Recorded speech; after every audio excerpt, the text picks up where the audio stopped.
Tidligere høyrepolitiker leder av World Economic Forum. Good afternoon from Geneva. So good to see you all. Welcome to the closing plenary of our Sustainable Development Impact Summit. It has been, in my view, a very successful summit. More than 22 million people have been watching the live streams from the summit. We have had an increase in the media coverage with more than 4 times compared to our previous Sustainable Development Impact summits. I think there is a lot of interest now on how we can also mobilize public and private partnerships to making the world a better place, and that's for sure needed. This panel is really about resetting global cooperation, and we know we are faced with a polarized world. The world was also polarized before the pandemic, but it is now more obvious that to deal with the most pressing issues, we also need to collaborate. Problem now, COVID-19 anywhere is COVID-19 everywhere. And many of the most pressing issues that we are faced with don't travel with passports, they don't know borders. And then to deal with it, we will need to find common solutions. The increasingly strained nature also of the G2 cooperation has a risk of decoupling economic and technological cooperation, internet turning into splinternet, and etc. In such a context, interaction and also the fact that the international institutions need to adapt new actors and new technologies, create new kind of challenges. Old structures and old instruments alone will not be sufficient, but discarding existing framework would create a worrisome vacuum. De flinke til å pakke det inn, så de lurer befolkningen. Det helt utrolig. Nå må folk snart våkne og begynne å undersøke selv hva som norske puppets-politikerne som aldri har gjort et handtak selv, så har sånne posisjoner i World Economic Forum, globalismen. Folk må snart våkne. Ser de ikke hva vei dette går? Nå skal det norske folket våkne og se dette her galskapen. Her ser dere vindmøllene, 2030 visjon. Her ser dere denne dassringen, globalismen. Til tid skal folk begynne å våkne av dette her greiene. Bærekraftsmål, det er impact, de rundlurer folk. Det høres så fantastisk flott ut, men det er kun ulver i foreklær som holder på. Det er for å lure, mer overvåkning. Det er kun det handler om. Som dere kan se her, Anna, 8 spådommer for verden i 2030, og det er altså 12. november 2016. Dette her har vært planlagt i lange tider. Det er det folk ikke fått med seg. Jeg kan lese selv her. Her skriver de om Donald Trump og Brexit. Og folk må lese selv og begynne å søke litt selv opp i alle produkter vil ha blitt tjenester.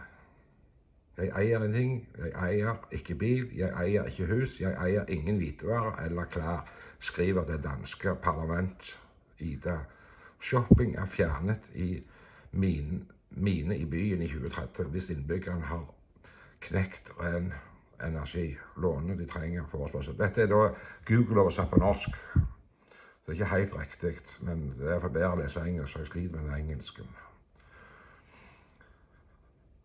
Den globale på karbon. Det bruker miljøpropaganda for å skremme av folk. Det er helt tydelig. Dette er i 2016, folkens. De holder på.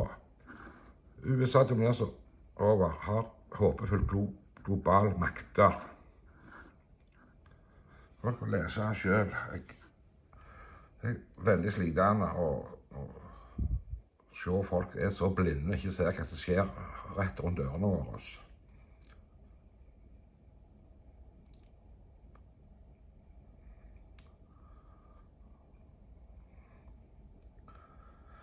Her kommer dette herrene. Vi spiser mye mindre kjøtt, snarere om våre besteforeldre. Vi vil behandle kjøtt som en godbit senere enn en stift, skriver. Ja. Dette har, så derfor har man slitt når Erna har gitt rundt i flere år, og skal til kyen og rape og fise for mye og alt det der. For dette er noe vi skal plante inn i folk, at vi skal ikke ete kjøtt. Vi skal ete sånn laboratoriekjøtt. Dette er allerede i 2016, folkens. Miljø. Pakke det inn som miljø. Jeg skal ikke... Ku, det er et naturlig produkt. Det er ikke noe laboratorielort. Du vet ikke hva de har stappet i det. Man skal holde oss til det naturlige. Så begynner jeg til flyktningsgreien. Hvem er det som skaper flyktninger? Jo, det er politikerne, makteliten i verden, som skaper at det blir sånne flyktningsgreier. Alt er på en måte skapt av våre politikere i verden.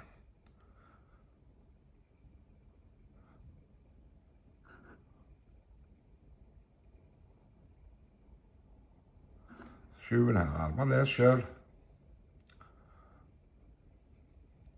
De skaper et problem, og så skal de etterpå komme med en løsning til oss, for å lure oss. Spre frykt. Innen 20-30-årene vil være klar til å flytte mennesker mot den røde planeten. Ja vel, det skal ikke være rød planet. Propaganda.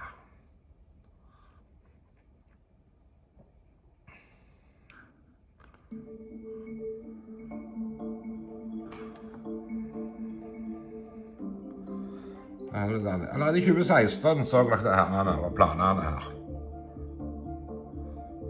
Dronedriten.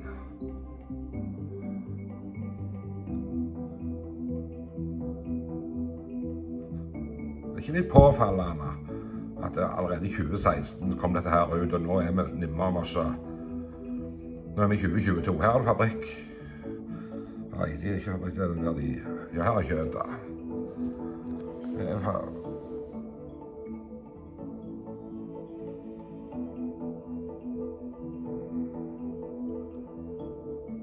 Klima, klima, klima. Alt henger sammen, det er det folk ikke forstår.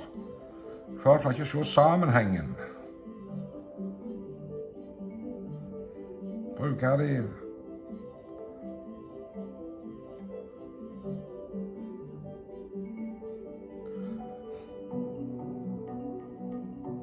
Det er veldig profetelagt. Så folk som ikke kan tenke selv, de går på sånn noe propaganda som dette her er.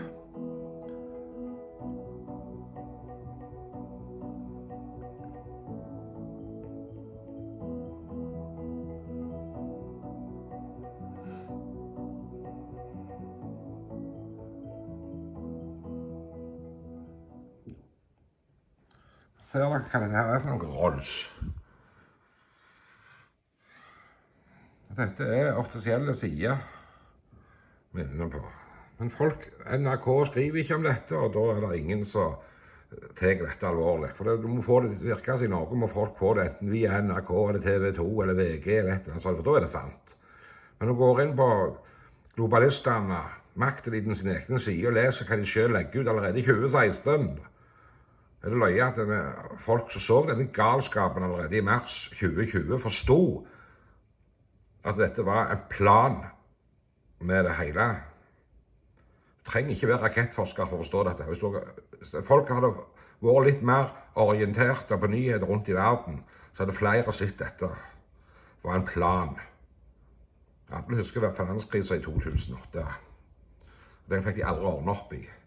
Det holder bare på med å de er på kunstigt Fiat-penger, luftpenger. Så den gang, de nødte de gjøre noe. For hele systemet holdt ikke på å bryte i hop. Og det skjedde jo i 2019 igjen også. Rett før høsten 2019 holdt det samme på å skje med bankene og de greiene. Og de trengte denne pandemien, eller pandemien, som mange kaller det for å ta makta, innføre 2030, Agenda 2030. World Economic Forum, det er der han brønte. Her har vi i hvert fall demokratene i Norge. De har i hvert fall skrevet litt om dette. Det er vel det eneste partiet i grunnen som har skrevet litt. The Great Recess, World Economic Forum. Dette var da 11. mars i 2022. Her kan du lese 8 kilowatt på strømmen og 26 kroner literen på bensin. Matpriser som syder i været. Dette var altså i mars 2022. Altså, folk må lære seg å klare å se ting som skjer. Demokratene har advart i flere år hva som kommer å være FN 2030-agenda, The Great Reset. Forstår ikke folk det dette vi er på vei inn i? Folk må lese selv, for det er ikke for oss andre å fortelle. Vi har prøvd å fortelle om dette så lenge nå, men folk har enten skylapp eller fornekter det, eller vil ikke. Jeg forstår ikke en meter lenger. Bærekraftsøkonomi i Oslo. Det er full stopp i sløsing med å låne penger frem som verdens klimaforetak, verdens største sosialkontor. Det er 1 milliard kroner i sosialbidrag i Oslo. Helt utrolig. Helt utrolig. Og her kan en se selv, jeg kan gå inn og google Agenda 2030. Og det mangler ikke på informasjon, altså. Det er overhodet ikke. Her er jo regjeringen sier også 2030-agendaen. Hvorfor fokuserer ikke norsk media på dette? Regjeringen sier jeg sier bærekraftsmålene. Dette er det 3. i 2022. De ligger hele veien og kommer med nye ting, og noe fjerner de, og noe så... Norges bærekraftbidrag. Her er det så her bærekraftsmålene, så er globalistene sin. Her er det ringen, dassringen til globalistene. Folk må våkne, altså. Her kan jeg lese alt her. Det er innpakt, det er så flott innpakt i glanspapir alt. Så jeg forstår godt at folk ikke kan tenke selv at de blir lett revne med her, men folk som har lite grann i middeløyrene, de forstår, ser etter galskapet de holder på med, innpakningen de holder på med. Folk blir rundlurte. Folk må begynne å rett og slett å leide selv frem. Så er sida opp og sida ned om dette her greiene. Det er ingen problem. Her ser du, det har faktisk talt her en 10 sider var du på Google. Alt mulig, bærekraft, bestill, ja. Så det er det som jeg ikke forstår, at ikke folk gidder å engasjere seg litt grann selv for vår fremtid, vår barns fremtid. Er vi så bekvemt at vi ikke skal bry oss av noen ting? Den her Klaus Schwaben, han er jo rettens skjære. Dette har da dokument skrevet litt. Du finner litt i norske alternative medier. Du finner ikke i noen andre. Her er du den der karen. Det var han som ledet dette her. Så hadde folk begynt å åpne opp øynene og sett krav til norsk media at vi ville ha. Meet Klaus Schwab, head of one of the world's most powerful and influential NGOs. How much say does he have over your country?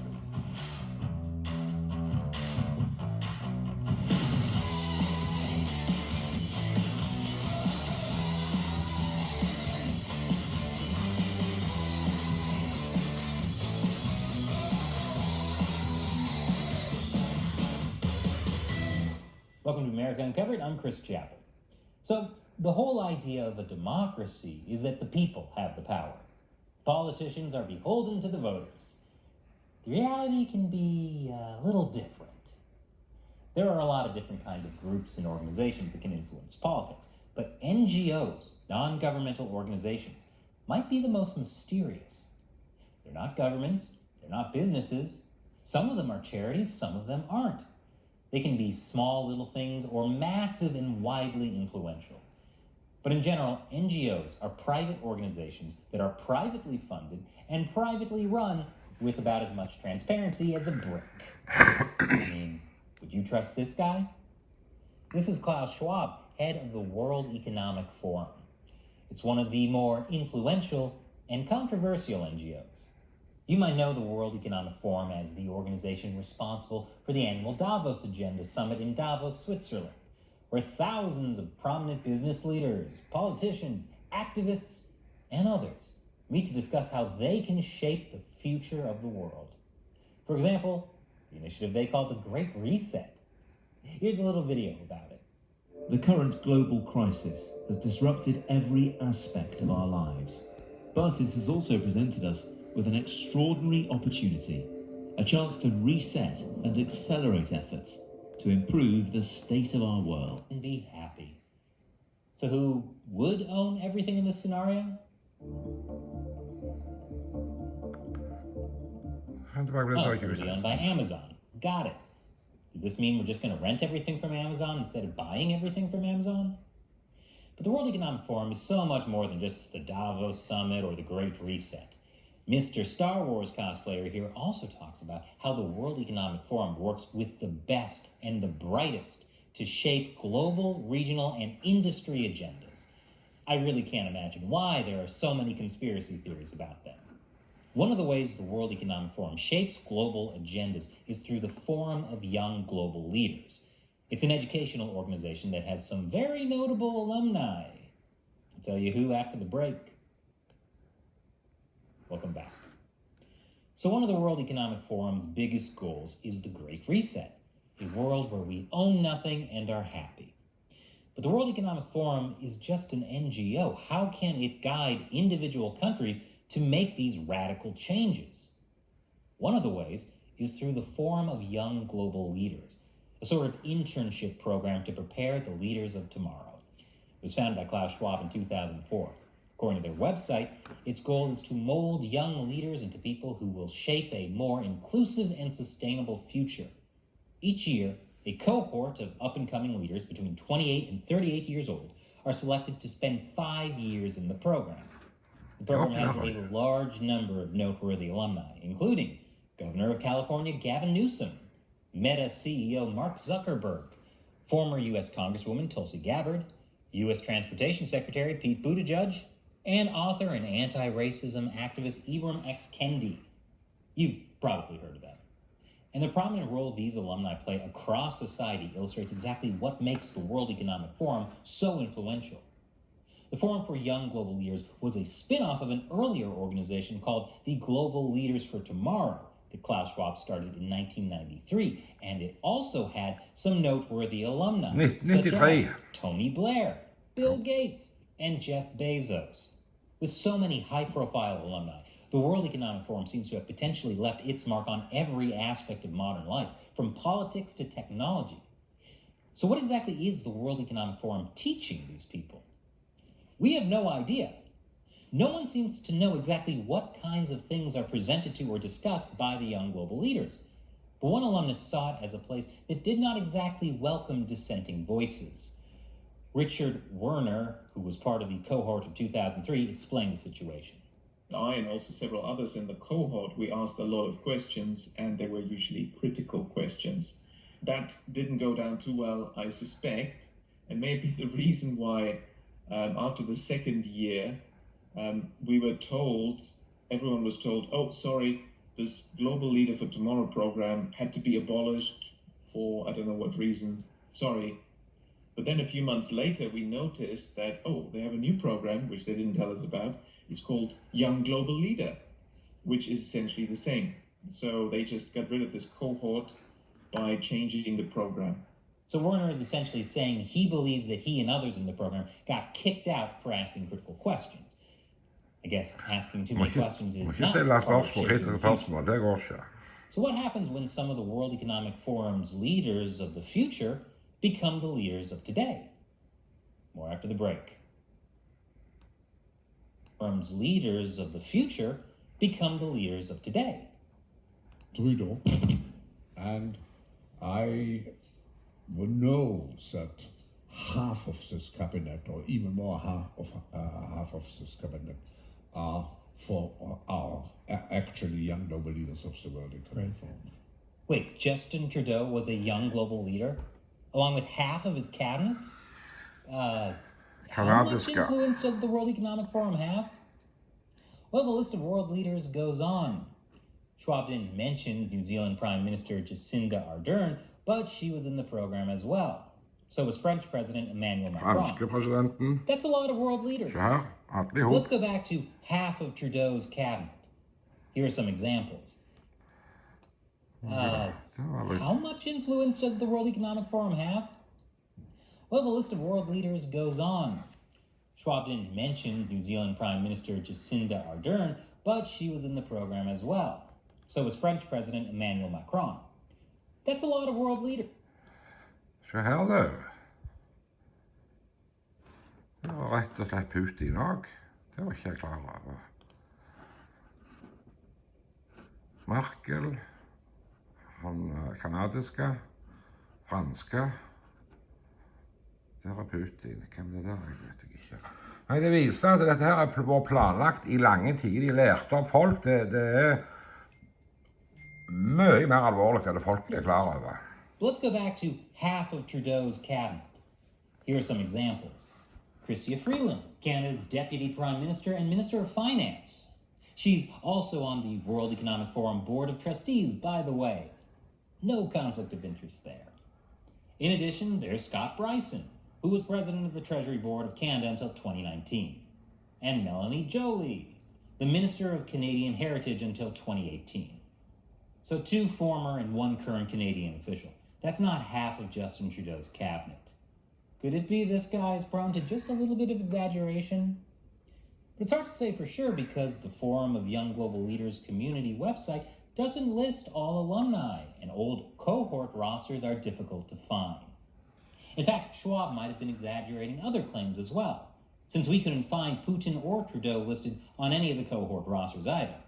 Although we did find this Facebook post where Trudeau mentions the young global leaders. Recently, some Canadians have expressed concern about the World Economic Forum's influence in Canadian politics. But when Member of Parliament Colin Carey asked about the Cabinet's connections to the World Economic Forum, the Parliament Speaker got a... WEF, World Economic Forum, has quoted infiltrated governments around the world. He said that his organization had penetrated more than half of Canada's cabinet. And I was wondering, in the interest of transparency, could the member please name which cabinet ministers are on board with the WEF's agenda? My concern is the deputy. Order. I know that the member was in a really good question there, but the audio is really bad and the video is really bad as well. And I apologize. I don't know if the member. Okay, let's. By asking a question posed to him by one of his constituents. You know, the people government officials are supposed to represent? And this is the big question. Who do these leaders represent? If their constituents voted for them to act in a way that didn't fit with the World Economic Forum's vision, who would these leaders choose? Their people or the World Economic Forum? Looking at how Germany, New Zealand, France, and Canada arrested protesters during the pandemic, it's not 100% certain these leaders would choose to listen to their people. On the other hand, Klaus Schwab has said he's very grateful for the loyalty of what he calls his Canadian constituency. To thank our Canadian constituency, which always has been a very loyal and very much engaged constituency here at the Forum.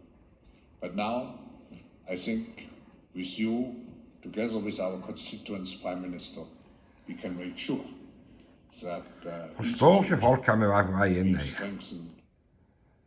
Another NGO that you don't like can get just as much influence as the World Economic Forum.